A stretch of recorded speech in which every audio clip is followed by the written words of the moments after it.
अस्सलामुअलैकुम, आप देख रहे हैं समा। मैं हूँ फवाद ज़ैदी और मैं हूँ किरण आफ्ताब। सबसे पहले बात होगी दहशतगर्दी के खिलाफ बड़ी कामयाबी की, बड़ी दास्तान की। शहादतें, दुआएं, सब्र और शुक्र। ऑपरेशन रद्दुल फसाद के 4 साल मुकम्मल हुए तो DGISPR ने प्रेस कॉन्फ्रेंस की। मेजर जनरल बाबर इफ्तिखार ने कहा, टेररिज्म से टूरिज्म का सफ़र कठिन था, सब्र आजमा था। आज पाकिस्तान में खेलों के मैदान आबाद है। तर्जुमान पाक फौज ने इंटेलिजेंस बेस्ड ऑपरेशंस और दहशतगर्दों के खिलाफ कामयाबी की सारी तफसीलात बता दी। कहा 750 किलोमीटर पर रियासत की रेड बहाल की गई। अगले माह यौम पाकिस्तान भरपूर तरीके से मनाने का ऐलान भी किया। टेररिज्म से टूरिज्म का ये सफ़र इंतहाई कठिन और सब्र आजमा। आज अल्हम्दुलिल्लाह पाकिस्तान में खेलों के मैदान आबाद। बहुत से दहशतगर्द नेटवर्क्स को ख़त्म किया। गवादर में निजी होटल पर जो हमला हुआ उसमें दहशतगर्दों को जन्म हासिल किया गया। कराची स्टॉक एक्सचेंज हो या चाइनीज़ कॉन्सुलेट पर हमला, इनको नाकाम बनाया गया। कराची की बात करें, ऑपरेशन के नतीजे में अमन व अमान की सूरत हाल बहुत बेहतर। क्राइम इंडेक्स में 2014 में दुनिया में 6 नंबर पर, आज वो 106 नंबर पर आ चुका है। दहशतगर्दों के एसेट्स को फ्रीज किया गया। मनी लॉन्ड्रिंग, पत्ताखोरी, अगवा, बराए तावान और टारगेट किलिंग पर एक मौसर लाए अमल से काबू पाए। दहशतगर्दों के बयानिया और उसकी तशहीर को मौसर तरीके से नाकाम बनाए। खैबर 4 ऑपरेशन भी किया गया। शुमाली वजीरिस्तान में ऑपरेशन दवातोई किया गया। पाकिस्तान ने बहुत पॉजिटिव रोल अदा किया, हर सतह पे एक्नॉलेज किया जाए। वजीर को तो बहुत पॉजिटिवली रिस्पॉन्ड किया है। इंटरनेशनल कम्युनिटी ने बड़ा सीरियसली लिया गया। ज़्यादा कुर्बानियाँ अवाम ने दी। ये जो जंग हमने लड़ी है, वहाँ सपोर्ट ना होती नहीं लड़ी जा सकती। अमन का ये सफ़र अल्हम्दुलिल्लाह कामयाबी से जारी। हर पाकिस्तानी रद्दुल फसाद का सिपाही भरपूर कौमी जज्बे के साथ 23 मार्च की परेड का इनेकाद होगा। इंतहा पसंदी और फ़िरका वारियत पर काबू पाने के लिए उलमाए कराम ने कलीदी किरदार अदा किया। DGISPR ने कहा, पैगाम पाकिस्तान से शिद्दत पसंदी पर काबू पाने में मदद मिली। डॉक्टर्स को कोरोना वैक्सीन का सबसे पहला हकदार करार दिया। बोले, मसीहाओं को पहले ज़रूरत थी, इसलिए अपने हिस्से की वैक्सीन भी उनके नाम की।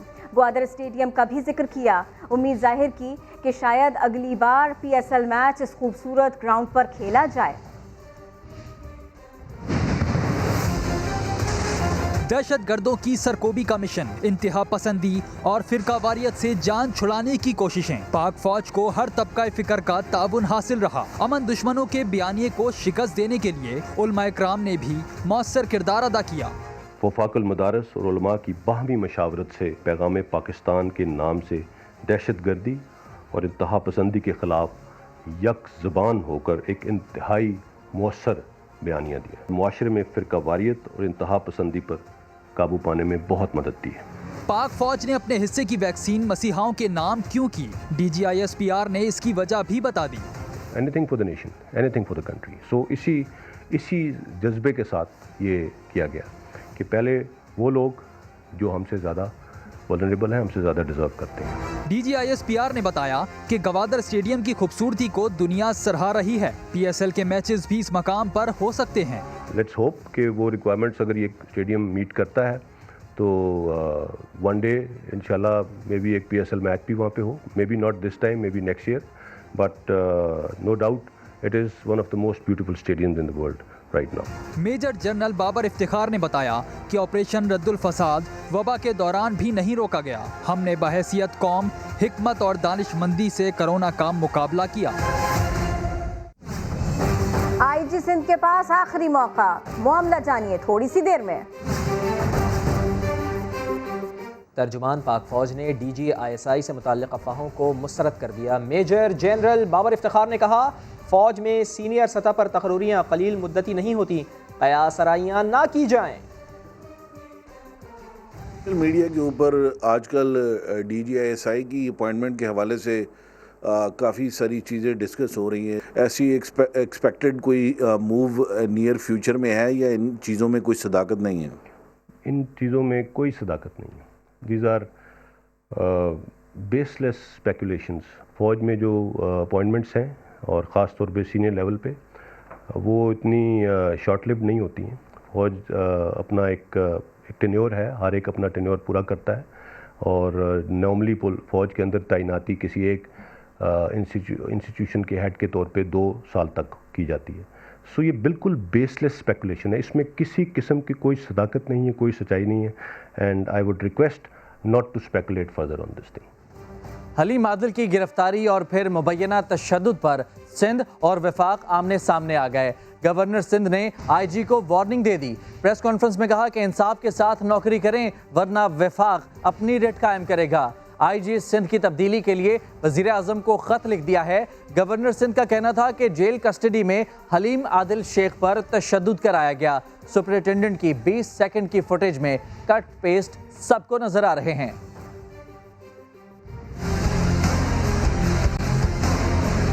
अब पानी हद से गुजर गया। मैंने वज़ीर आज़म को ख़त लिखा है और तमाम तफसीलात से आगाह किया है और इस मामले पर मैंने सिफारिश की है कि फौरी तौर से IG सिंध को तब्दील किया जाए, IG सिंध को तब्दील किया जाए और यहाँ पर वो IG सिंध ला कर बिठाएँ जो किसी की हुक्म मजूरी ना करे। जेल कस्टडी के अंदर वहाँ हमले हो रहे हैं, वहाँ से भी कोई नहीं है। 20 सेकंड की वीडियो रिलीज कर दी आज जेलर साहब ने कि जी ये देखे हलीम आदिल को लाए थे और ले गए, कि जी ये देखे हलीम आदिल को लाए थे और ले गए। कट पेस्ट सबको नजर आते हैं। उसको रात को सेल में बंद करके उसके साथ मजीद लोगों को छोड़ के वहाँ उसको पिटवाया गया। ये हाल है इस सूबे के अपोजिशन लीडर का। IG सिंध बिल्कुल नाकाम नजर आते हैं। लॉकअप में डालने के बाद वहाँ से सांप का निकलना, जिसकी गवाही 3 पुलिस अफसरान दे चुके हैं, वहाँ पर उसके बाद तशद्दुद करना, फिर जेल कस्टडी में हलीम आदिल शेख के ऊपर तशद्दुद किया गया। तर्जुमान सिंध हुकूमत मुर्तज़ा वहाब कहते हैं वफाकी हुकूमत ने साबिका और मौजूदा अपोजिशन लीडर शहबाज शरीफ और खुर्शीद शाह को हिरासत में रखा हुआ है। साबिक वज़ीर आज़म गिरफ्तार हो सकते हैं तो हलीम आदिल शेख क्यों नहीं? कानून तो कानून है और ये सबके लिए बराबर है।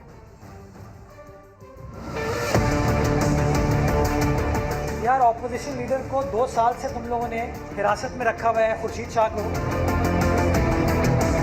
ऑपोजिशन लीडर मौजूदा शहबाज शरीफ साहब को आपने रखा हुआ है।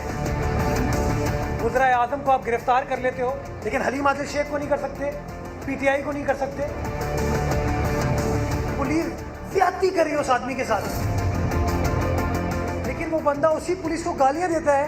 पुलिस ही तहवीज़ में रहते हुए फिर इल्ज़ाम लगाया उन्होंने, कोबरा आ गया, कोबरा आ गया। हलीम आदिल शेख साहब ने उसको मार दिया। और डंडा कैसे आया, कहाँ से आया? 4 फुट का साहब हलीम आदिल शेख साहब खुद माशाल्लाह मेरे ख्याल में 7-8 फुट के हैं। ये जो 10 अफराद इनसे मिलने के लिए आए थे वो लेकर आए। मैं आपको ये तस्वीर दिखाता हूँ। हशाश बशाश हार्ट का पेशेंट, ये वो पेशेंट है जिसको दिल का आर्जा लाक है, जिसकी बड़ी पिटाई की है लोगों ने। हमें कह रहे वो पैर पे इतना मारा गया है कि चल नहीं पा रहे थे, लेकिन स्ट्रेचर पे नहीं गए माशाल्लाह।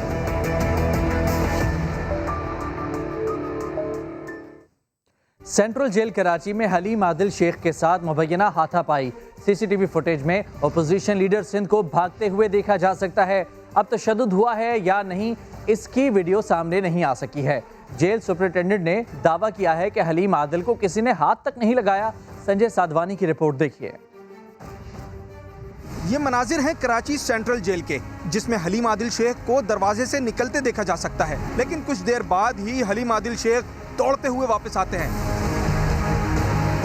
साथ में पुलिस एहलकार भी है। ये वाज़ेह होता है कि हलीम आदिल शेख के साथ कुछ ना कुछ ऐसा जरूर हुआ है जिसकी वजह से उन्हें भागते हुए वापस आना पड़ा। मगर आखिर क्या हुआ था? जराये का कहना है कि जेल में उनके साथ हाथापाई का मामला जरूर हुआ है। यही वजह है कि जेल इंतजामिया इस मामले की वीडियो छुपाने की कोशिश कर रही है। कराची सेंट्रल जेल के सुपरिटेंडेंट हसन सहतो कहते हैं हलीम आदिल को किसी ने हाथ भी नहीं लगाया। पत्थर मारना या थप्पड़ मारना तो दूर की बात है। वो अमले के साथ इंतजार गाह से गुजर रहे थे तो कुछ कैदियों ने नारेबाजी की, जिस पर हलीम आदिल को पहले सुपरिटेंडेंट ऑफिस और फिर कुछ ही लम्हों में वहां से सिक्योरिटी वार्ड मुंतकिल कर दिया गया।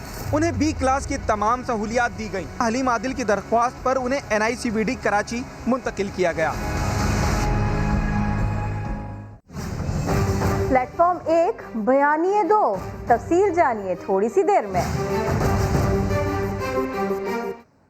सिंध हुकूमत जेल में हलीम आदिल पर तशद्दुद करवा रही है, अब मुजम्मत नहीं मुज़ाहिमत की जाएगी। वफाकी वजीर मुराद सईद की सिंध सरकार को ललकार, कहा सिंध में चोरी छुपाने के लिए उठने वाली आवाज़ों को खामोश कराया जा रहा है।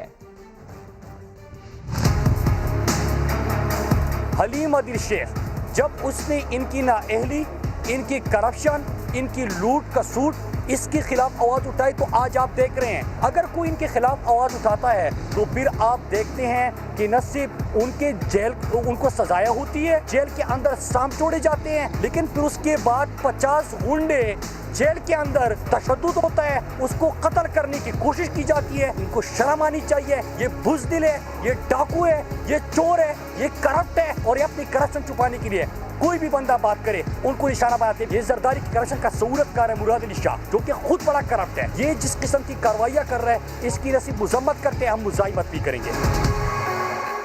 हलीम आदिल शेख की बेटी आयशा हलीम का कहना है उनके वालिद पर सिंध हुकूमत ने जेल में कातिलाना हमला कराया। हलीम आदिल शेख पहुंचे तो हुजूम ने उन पर तशद्दुद किया। अस्पताल में वालिद से मुलाकात हुई, उन्हें कई चोटें आई हैं। अगर वालिद को कुछ भी हुआ तो इसकी जिम्मेदारी सिंध हुकूमत पर होगी। It's my dad's birthday today और हर साल हम रात के 12 बजे उनका बर्थडे का केक साथ में काटते थे। इस साल हम रात के 12 बजे उनसे हॉस्पिटल में मिलने गए और वो सिर्फ इस वजह से कि सिंध हुकूमत ने उनके ऊपर अटैक करवाया, असैसिनेशन अटेम्प्ट करवाया। जैसे वो कल सेंट्रल जेल में एंटर हुए, जब उनको जुडिशल कस्टडी में डाला गया और वो सेंट्रल जेल में एंटर हुए, there was a mob waiting for him और उस मॉब ने उनके ऊपर फौरन अटैक किया। वो तो उस वक्त कुछ पुलिस ऑफिसर्स ने, कुछ लोगों ने उनको बचा लिया, लेकिन उनकी बॉडी पे मल्टीपल ब्रूजेस आए हैं। उनकी टांग में चोट है, वो चल नहीं सकते। उनके हाथ में चोट है, उनकी कमर में मल्टीपल ब्रूजेस आए हैं। उनका जुर्म सिर्फ इतना है कि वो इस सूबे की आवाम के लिए खड़े होते हैं। उनका जुर्म सिर्फ इतना है कि वो सिंध गवर्नमेंट को, पीपल्स पार्टी को एक्सपोज करते हैं। खुदा ना खास्ता उनकी लाइफ को कुछ हुआ तो उसका डायरेक्ट जिम्मेदार सिर्फ और सिर्फ सिंध हुकूमत और पीपल्स पार्टी होगी। वज़ीर इत्तलात शिबली फराज कहते हैं कि हलीम आदिल शेख की गिरफ्तारी सियासी इंतकाम है। उनका जुर्म सिर्फ सिंध हुकूमत की नाअहलियों और करप्शन की निशानदेही है। उन्हें फौरी तौर पर रिहा किया जाए। वज़ीर इत्तलात ने डस्का में ज़िमनी इंतखाब के दौरान पुरतशद्दुद वाक़यात की जिम्मेदारी नून लीग पर डाल दी। हलीम आदिल शेख जो कि पाकिस्तान तहरीक इंसाफ के एक टाइगर हैं, वो सिंध हुकूमत की नाअहलियों की, करप्शन की निशानदेही कर रहे थे। मुर्तज़ा भुट्टो स्टाइल हमला करके उनको नुकसान पहुंचाने की कोशिश की गई। उनको CIA सेंटर में जब रखा गया, वहाँ पे सांप फेंका गया। जो अवामी नुमाइंदे हैं हलीम आदिल शेख जैसे, उनको भी स्पेयर नहीं किया जा सकता। तो आप सोच सकते हैं कि एक आम आदमी के साथ ये लोग क्या करते होंगे। उनके साथ जो बर्ताव है किसी सूरत में काबिल कबूल नहीं है। उनको फौरी तौर पर रिहा करें। सेनेट इंतखाबात पे असरअंदाज होने की भी एक भौंडी कोशिश है। उनके वकील सुप्रीम कोर्ट में सीक्रेट बैलेट की सिफात बयान कर रहे हैं। उन्होंने बेनज़ीर भुट्टो के साइन किए हुए उस मायदे चार्टर ऑफ डेमोक्रेसी को भी रद्दी की टोकरी में फेंक दिया है। जहाँ तक कि डस्का का ताल्लुक है, शाहिद खाकान अब्बासी साहब जो कि इस मुल्क के वज़ीर आज़म भी रह चुके हैं, उन्होंने ये कहा था कि अब बंदूक की नोक पे इलेक्शन होगा। राना सनाउल्लाह, एहसन इकबाल, जावेद लतीफ़, ये सारे जो लोग वहाँ पे थे, तो इसकी तो अब तहकीकात तो होगी ना। लालच को ठुकरा दें, नजरिए को वोट दें। ऐसी गलती ना करें जिससे मुंह के दिखाने के काबिल ना रहें। वज़ीर आज़म इमरान खान ने पेशावर में PTI के अरकान असम्बली को खबरदार कर दिया। सेनेट इलेक्शन में MPs की निगरानी का भी बता दिया। कहा कि ज़मीर का सौदा करने वाले आज रुस्वा हो रहे हैं। गुज़िश्ता सेनेट इलेक्शन में जो हुआ वो इस बार नहीं होना चाहिए। वज़ीर आज़म इमरान खान की पेशावर में अरकान असम्बली से मुलाकात में वार्निंग। कहा सेनेट इलेक्शन में तमाम अरकान असम्बली की सख्त निगरानी की जाएगी। लालच और हिर्स को ठुकरा कर अपने नजरिए, अपने उम्मीदवार को वोट दें। वज़ीर आज़म का कहना था कि सेनेट इलेक्शन में ज़मीर का सौदा करने वाले आज रुस्वा हो रहे हैं। आप सेनेट इलेक्शन में कोई ऐसी गलती ना करें जिससे आप किसी को मुंह दिखाने के काबिल ना रहें। इससे पहले वज़ीर आज़म से मुशीर पार्लिमानी उमूर बाबर अवान ने फोन पर राब्ता किया। असम्बली इजलास, सेनेट इलेक्शन और दूसरे उमूर पर तबादला ख्याल किया गया। वज़ीर आज़म ने सेनेट इंतखाबात हाईजैक करने वालों को जमहूरियत पर बदनुमा दाग करार दिया। कहा वोटों की खरीदो फरोख्त रोकने का वाहिद तरीका ओपन बैलेटिंग है। डस्का में क्या हुआ था बताएंगे आपको थोड़ी ही देर में। सेनेट इलेक्शन में पीडीएम के मुश्तरका उम्मीदवार यूसुफ रजा गिलानी ने जहांगीर तरीन से मुलाकात या टेलीफोनिक राबिते की तरदीद की। कहा वो उनके अजीज हैं, ताउन का कहने की अब जरूरत ही नहीं। सेनेट इलेक्शन का मार्का पीपी रहनुमा और साबिक वजीर आजम यूसुफ रजा गिलानी मौलाना फजलुर रहमान के पास पहुंच गए। हिमायत पर शुक्रिया अदा किया। मौका देखकर सहाफियों ने भी जहांगीर तरीन से राबतों का सवाल पूछ लिया। मुलाकात नहीं हुई। राब्ता फिर क्या होता है? मुलाकात नहीं हुई। नहीं, न टेलीफोनिक हुआ है न मेरी बात हुई है। हाँ, अलबत्ता मेरे अजीज हैं तो उनको कहने की जरूरत नहीं होनी चाहिए। इस सवाल पर कि एस्टेब्लिशमेंट का झुकाव इस वक्त किस तरफ है, यूसुफ रजा गिलानी ने कुछ यूं जवाब दिया। जो मुझे बज़ाहिर नज़र आ रहा है कि जो एस्टेब्लिशमेंट है वो टोटली न्यूट्रल है। फजलुर रहमान ने यूसुफ रजा गिलानी के इंतखाब को वक्त की ज़रूरत करार दिया। हर जमात जो पीडीएम से वाबस्ता है भरपूर तौर पर उनकी हिमायत में बिल्कुल एक सफ़ है और एक अच्छा मार्का इंशाअल्लाह लड़ेंगे और हमारी कोशिश होगी कि हम ये मार्का कामयाबी के साथ सर भी कर सकें। सदर पीडीएम का कहना था कि आम आदमी कर्ब में मुब्तला है, ऐसे लोगों को आना चाहिए जो मुल्क को बहरानों से निकालें। इलेक्शन कमीशन डस्का इंतखाब में मुबैना धांधली से मुताल्लिक़ समात अवाम और कैमरों के सामने करे। नून लीग ने बड़ा मुतालबा कर डाला। शाहिद खाकान अब्बासी ने 20 प्रिजाइडिंग अफसरान के एक ही वक्त में अगवा और एक साथ बाजियाब होने का सवाल भी उठा दिया। इस्लामाबाद से नूरुल अमीन दानिश की रिपोर्ट। हुकूमत की तरह नून लीग भी डस्का इलेक्शन जीतने की दावेदार। NA 75 के ज़िमनी इंतखाबात में मुबैना धांधली के खिलाफ मतवाले रहनुमा इलेक्शन कमीशन भी पहुँच गए। शाहिद खाकान अब्बासी ने बड़ा मुतालबा भी कर दिया। NA 75 में डाका डाला गया। इलेक्शन कमीशन है वो खुद कह रहा है कि इस इलेक्शन में धांधली हुई है। मुस्लिम लीग नून की फतह को शिकस्त में तब्दील करने की एक भोंडी साजिश की गई। इसलिए हम कहते हैं कि जो हेयरिंग हो वो अवाम के सामने हो, टीवी कैमरों के सामने हो। डस्का से लीगी उम्मीदवार नौशीन इफ्तिखार भी इलेक्शन कमीशन से नताइज की तलबगार। फैक्ट्स एंड फिगर्स पे जो भी रिजल्ट आया है जिसमें PML की फतह है, मैं चाहती हूँ कि वो रिजल्ट अनाउंस किया जाए। ECP हमें इंसाफ दे। हुकूमती जो इंतकामी साजिशें थी जिसमें पुलिस इन्वॉल्व रही कैंपेन से लेके इलेक्शन डे तक। लीगी रहनुमाओं ने 20 प्रिजाइडिंग अफसरान के बेअक्त वक्त अगवा और एक साथ बाजियाबी का सवाल उठाते हुए ये भी कहा कि अफसरान के अगवा होने से पहले के फॉर्म 45 इनके पास मौजूद हैं। नौशहरा में पार्टी पॉलिसी की खिलाफ वर्जी पर काबीना से बरतरफ लियाकत खटक सफाई देने आए। कहा परवेज खटक से कोई इख्तिलाफ नहीं। PTI ने इलेक्शन में मुहिम चलाई, न जलसा किया। 2.5 साल से नाराज लोगों ने नून लीग को वोट दिया।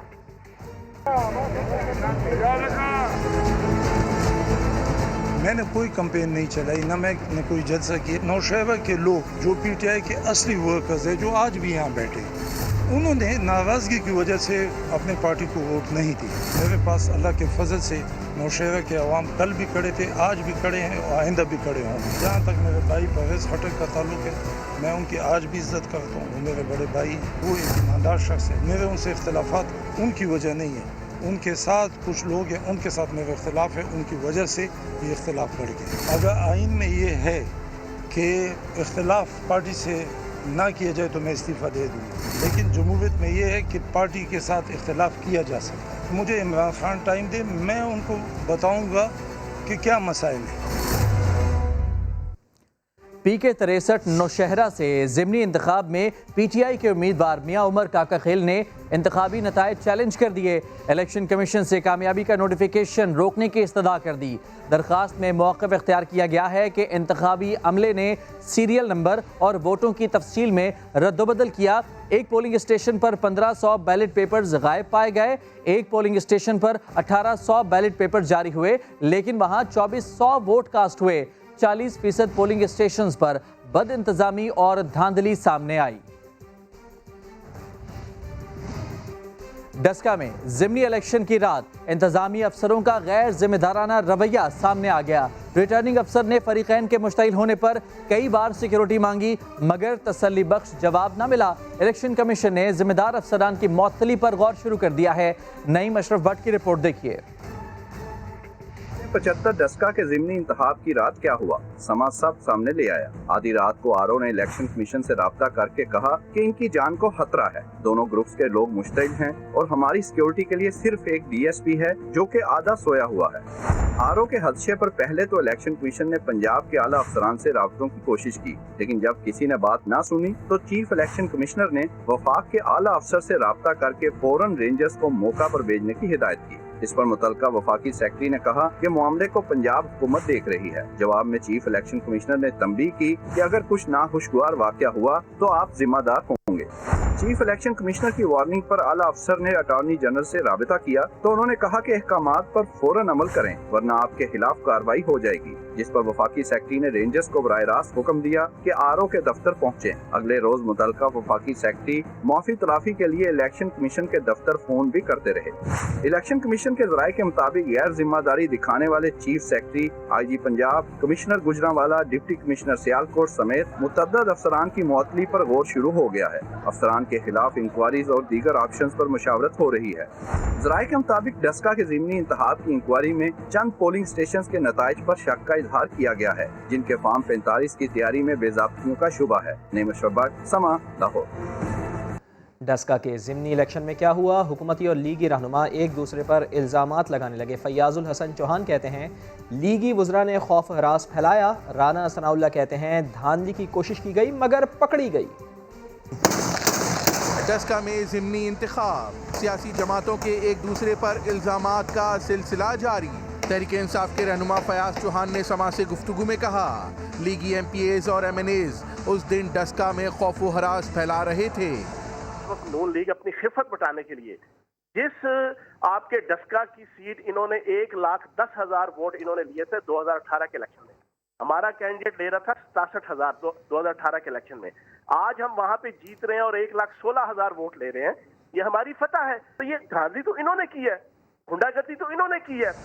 लीगी रहनुमा राना सना ने इल्जाम आयद किया कि 20 प्रिजाइडिंग ऑफिसर्स को फार्म हाउस ले जाया गया था ताकि धांधली की जा सके। उन्होंने 20 पोलिंग स्टेशन 20 प्रिजाइडिंग ऑफिसर्स जो है उनको एक हाजी इम्तियाज नामी आदमी है इनका सपोर्टर, उसके फार्म हाउस के ऊपर इन 20 लोगों को वहां पे रोक लिया। अगर कोई लीड हुई तो फिर इन 20 से जो है वो हम कवर कर लेंगे। राना सना ने ये भी दावा किया कि 50 से 60 प्रिजाइडिंग अफसर PTI उम्मीदवार के खास लोग थे। PTI और MQM के दरमियान सेनेट इलेक्शन के लिए निशस्तों की तकसीम का मामला तय पा गया। इसी पर मजीद बात होगी। समा के नुमाइंदे संजय साधवानी हमारा साथ देंगे। संजय, बताइएगा किन किन मामलात के ऊपर बात बन गई है?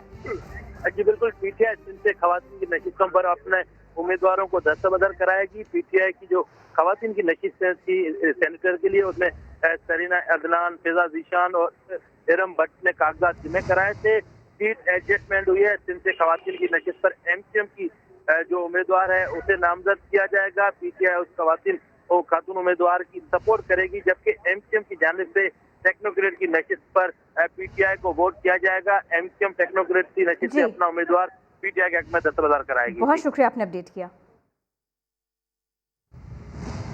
वफाकी वज़ीर अली ज़ैदी कहते हैं कि वो डॉक्टर आमिर लियाकत हुसैन को अब्दुल हफीज़ शेख को वोट देने के लिए प्यार से समझा लेंगे। उनके तहफ़्फ़ुज़ात दूर करने के लिए अब्दुल हफीज़ शेख को पार्टी में भी शामिल करवा लेंगे। वो समा के प्रोग्राम 7 से 8 में गुफ्तगू कर रहे थे। आमिर भाई को मैं बहुत प्यार से मोहब्बत से समझा लूँगा और शकूर भाई को भी मैं प्यार और मोहब्बत से समझा लूँगा। उनके जो इख्तलाफात हैं या उनके जो भी उनके कंसर्न्स हैं, मैं कोशिश करूँगा कि मैं एड्रेस कर लूँ। अगर नहीं हो सके तो प्राइम मिनिस्टर साहब से दरख्वास्त करेंगे वो एड्रेस कर लें, लेकिन प्यार से बात कर लेंगे। वोट सारे PTI हफीज शेख साहब को पहले पार्टी पे शमूलियत इख्तियार करने का कहेंगे, शमूलियत दिलवाएंगे उनको। शेख गवर्नमेंट का हिस्सा है, PTI की गवर्नमेंट का हिस्सा नहीं है। PTI में शमूलियत हो गई है तो अच्छा जी, उनकी शमूलियत करा देंगे पार्टी में। चले आमिर लियाकत साहब को ये फौरन खबर पहुंचाई। अली जैदी साहब कह रहे हैं कि पार्टी में शमूलियत करवा देंगे अपने शेख साहब। सॉरी, आमिर लियाकत नहीं, डॉक्टर आमिर लियाकत भाई है मेरे, मैं उनको प्यार से समझा लूंगा। मेरी बात कभी उन्होंने आज तक टाली नहीं है, अल्हम्दुलिल्लाह। और MQM पाकिस्तान ने सेनेट इलेक्शन के लिए उम्मीदवारों के नाम फाइनल कर लिए हैं। तफसीलात जान लेते हैं। समग्र नुमाइंदे मोहम्मद अली हफीज़ हमारे साथ मौजूद हैं। अली हफीज़, बताइएगा कि किस किस के नाम फाइनल किए गए हैं? जी बिल्कुल, पाकिस्तान तहरीक इंसाफ से मामला तय होने के बाद MQM पाकिस्तान ने सेनेट में अपने उम्मीदवार के नाम फाइनल कर लिए हैं। फैसल सब्जारी जो है जनरल नशिस्त पर MQM पाकिस्तान के उम्मीदवार होंगे, जबकि खवातीन की मखसूस नशिस्त पर जो है खालदा तैयब जो है MQM पाकिस्तान की उम्मीदवार होंगी। MQM पाकिस्तान की राब्ता कमेटी इजलास हुआ था। इजलास में जो है तवील बहस और मशावरत के बाद जो है दोनों उम्मीदवारों के नाम जो है वो फाइनल कर लिए गए हैं। जी बहुत शुक्रिया आपका। ईवान बाला के इंतखाबात से मुतालिक सदारती रेफरेंस पर समात। जस्टिस उमर अता बंदियाल ने रिमार्क्स दिए कि डिसिप्लिन की खिलाफ वर्जी का निज़ाम कैसे चलने दें। अच्छी जमहूरियत के लिए सियासी जमातों को मजबूत करना ज़रूरी है, ना कि शख्सियात को। रज़ा रब्बानी ने कहा कि खुफिया वोटिंग का ऑप्शन भी छिन गया तो अरकान डीप स्टेट के हाथों मुश्किल में होंगे। इस्लामाबाद से जुल्करनैन इकबाल की रिपोर्ट देखिए। सेनेट इंतखाबात से मुतल्लिक सदारती रेफरेंस पर समात। पीपल्स पार्टी के वकील रजा रब्बानी की जानिब से ओपन बैलेट की शदीद मुखालफत। दलाइल देते हुए कहा, काबिल शनाख्त बैलेट पेपर का जायजा इलेक्शन कमीशन से पहले डीप स्टेट लेगी, जिससे ब्लैकमेलिंग का एक नया सिलसिला शुरू हो जाएगा। रियासत और डस्का में अपने 20 प्रिजाइडिंग अफसरान को तहफ़्फ़ुज़ न दे सकी। जस्टिस एजाजुल एहसन ने कहा, उसूलों पर इख्तिलाफ करने वाले नताइज की परवाह नहीं करते। जस्टिस उमर अता बंदियाल ने कहा, डिसिप्लिन की खिलाफ वर्जी पर मबनी निज़ाम कैसे चलने दें। अच्छी जमहूरियत के लिए सियासी जमातों का मजबूत होना लाजमी है, शख्सियात का नहीं। रजा रब्बानी ने कहा, PTI और MQM में मुआहिदा हुआ है कि मरदमशुमारी और फंड्स के बदले वोट दिए जाएंगे। क्या अदालत इसे भी हॉर्स ट्रेडिंग कहेगी? चीफ जस्टिस ने कहा, हर पहलू को मद्देनजर रखकर अपनी राय देंगे। चीफ जस्टिस ने कहा, पाकिस्तान का आइन आयरलैंड के दस्तूर से मिलता जुलता है। आयरिश सुप्रीम कोर्ट ने करार दिया है कि वोट कास्ट होने के बाद वोटर नहीं बल्कि रियासत की मलकियत होता है और रियासत इसके साथ जो चाहे कर सकती है। अदालत ने मजीद समाअत मंगल तक मुलतवी कर दी। रजा रब्बानी अपने दलाइल जारी रखेंगे। कैमरामैन अवैस काजी के साथ जुल्करनैन इकबाल, समा, इस्लामाबाद। सेनेट इलेक्शन में सिंध से PTI को धचका। सैफुल्लाह अबड़ो के कागजात नामजदगी मंजूर करने का फैसला कलअदम करार दिया गया। फैसल वावडा को इलेक्शन ट्रिब्यूनल ने वजाहत के लिए कल बुलाया। इरफानुल हक रिपोर्ट कर रहे हैं।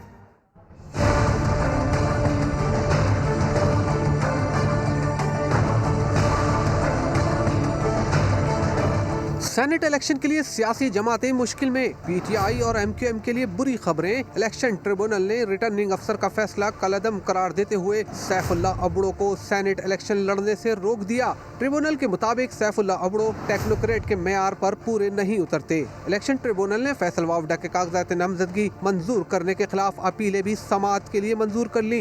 दरख्वास्त में मौक़िफ़ इख्तियार किया गया कि फैसल वावडा ने दोहरी शहरियत से मुतालिक हकाइक छुपाए, जिस पर ट्रिब्यूनल ने इलेक्शन कमीशन से कल तक जवाब मांग लिया, जबकि फैसल वावडा को कल खुद पेश होकर वजाहत देने का हुक्म दिया है। ट्रिब्यूनल ने MQM के उम्मीदवार रऊफ सिद्दीकी और खिदर अस्करी जैदी के कागजात मुस्तरद किए जाने के खिलाफ अपीलें भी मुस्तरद कर दी और दोनों को सेनेट इलेक्शन के लिए नाअहल करार देने का फैसला बरकरार रखा, लेकिन डॉक्टर शहाब इमाम के खिलाफ अपील मुस्तरद कर दी। पीपल्स पार्टी की सिंध से उम्मीदवार पलवा शाह खान के खिलाफ अपील भी मुस्तरद हो गई। दरख्वास्त गुजारों ने कहा कि पलवा शाह खान का ताल्लुक सिंध से नहीं, उन्होंने रातों रात सिंध से शनाख्ती कार्ड बनवाया। कैमरामैन इमरान शाहिद के साथ इरफानुल हक, समा, कराची। कराची में खौफनाक ट्रैफिक हादसा। यूनिवर्सिटी रोड पर तेज़ रफ्तार कार पेडिस्टेरियन ब्रिज से टकराकर मुकम्मल तौर पर तबाह हो गई। हादसे में 4 अफराद जाँ बहक हुए। मरने वाले चारों दोस्त खाना खाने निकले थे।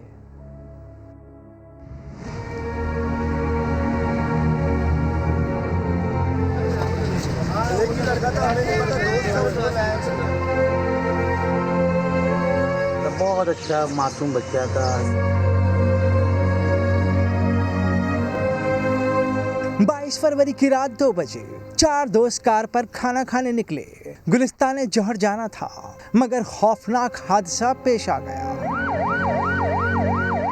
गाड़ी का इंजन अलग हो गया, एक्सेल टूट गया, गाड़ी मलबे का ढेर बन गई, जिसे क्रेन के जरिए हटा दिया गया। मरने वालों की शनाख्त रूहान, तैमूर, मुइज़ और असद के नाम से हुई। मुइज़ की जेब से उसके भाई रमीज़ का शनाख्ती कार्ड भी मिला है, जिस पर गुलशन इकबाल का पुराना पता दर्ज है। ये ख़ानदान नाज़माबाद शिफ्ट हो चुका है। मैं मिलता रहता था, बहुत अच्छा मासूम बच्चा था, बहुत दोनों भाइयों में इतनी मोहब्बत थी कि दोनों एक साथ जाते थे आते थे। मैयतों को सदखाने से घरों में मुंतकिल किया गया। मुइज़ की नमाज़ जनाजा अदा कर दी गई। कैमरामैन फरहान यूसुफ के साथ यासिर हुसैन, समा, कराची। जामिया कराची के मुहक्किक डॉक्टर सलमान ज़ुबैर ने दावा किया है कि हादसा गाड़ी की तेज़ रफ्तारी की वजह से हुआ। गाड़ी की रफ्तार 140 किलोमीटर फ़ी घंटा तक थी। समा के प्रोग्राम 7 से 8 में उन्होंने मज़ीद क्या कहा, आइए सुनते हैं। ये जो एक स्ट्रक्चर है सिग्नल फ्री कॉरिडोर, ये बज़ात खुद एक मैं इसको कहूँगा ये डेथ आर्टरीज हैं कराची में रहने वालों के लिए। सर कल के हादसे के बारे में गाइड करें। कल के हादसे के बारे में अगर आप देखें, ये यूनिवर्सिटी रोड पे हुआ है और ये सिग्नल फ्री कॉरिडोर है जो टोल प्लाजा से स्टार्ट हो रहा है और सदर दवाखाना तक जाता है। मैंने आज शाम में कुछ ट्रैफिक पुलिस के जो एहलकार हैं उनके साथ यहाँ का सर्वे भी किया और हमने एग्जामिन भी किया है, तो हमें क्लियरली ये पता चल रहा था कि जो गाड़ी है जिसने बाइक को बचाते हुए जो साइड जो पेडेस्ट्रियन ब्रिज है उससे टकराई, उसके पिलर से, वो क्लियर था कि जो उसकी स्पीड थी वो कम से कम 140 से उससे ज़्यादा थी, 140 किलोमीटर पर आवर, और शहर के अंदर जो लिमिट है वो 60 किलोमीटर पर आवर है, मैक्सिमम लिमिट। लाहौर के करीबी इलाके मांगा मंडी में 2 कमसिन बच्चे घर में पुरस्रार तौर पर झुलसकर हलाक हो गए। वाकया मशकूक होने पर मां को हिरासत में ले लिया गया है। रियाज अहमद रिपोर्ट करेंगे।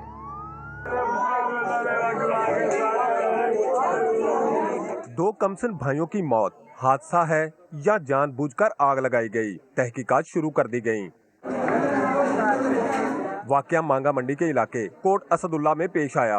5 साला अजान, 3 साला अब्दुर्रहमान और 2 साला फैजान कमरे में सो रहे थे कि अचानक लगने वाली आग की लपेट में आ गए। इलाका मकीनों ने कोशिश के बाद एक बच्चे अजान को बचा लिया। बच्चों की मां कह रही सड़न दे तुहानू की मसला है, वो मेरी बेगम आई है भज के, मेरी बेगम ने एक बच्चे चुक के लै गई है, नाल दे घर वाले पहुंचा दिता, 2 बच्चे चल गए। वकुआ से कुछ दिन पहले बच्चों के वालिदैन में झगड़ा हुआ था। पुलिस को शुबा है कि तंजीला बीबी ने इसी रंजिश में ये कदम उठाया। वाक़े के वक्त बच्चों का वालिद वकास घर पर नहीं था। उनकी मदर भी यहाँ पे थी, घर पे जो लोग थे बाकी भी यहाँ पे जो मौजूद थे, उनसे हम पूछताछ वगैरह कर रहे हैं कि क्या वकुआ हुआ था, किस तरह से है, तो फिर उस हिसाब से हम लोग इसको आप लोगों को मज़ीद अपडेट करेंगे। पुलिस तफ्तीश के मुताबिक आग सिर्फ उस कमरे में लगी जहां बच्चे मौजूद थे। जाए वकुआ से पेट्रोल की बोतल समेत दीगर अहम शवाहिद मिले हैं, जहां बाक होने वाले बच्चों की लाशें पोस्टमार्टम के लिए मुंतकिल कर दी गयीं। कैमरामैन मोहसिन इकबाल के साथ रियाज अहमद, समा, लाहौर।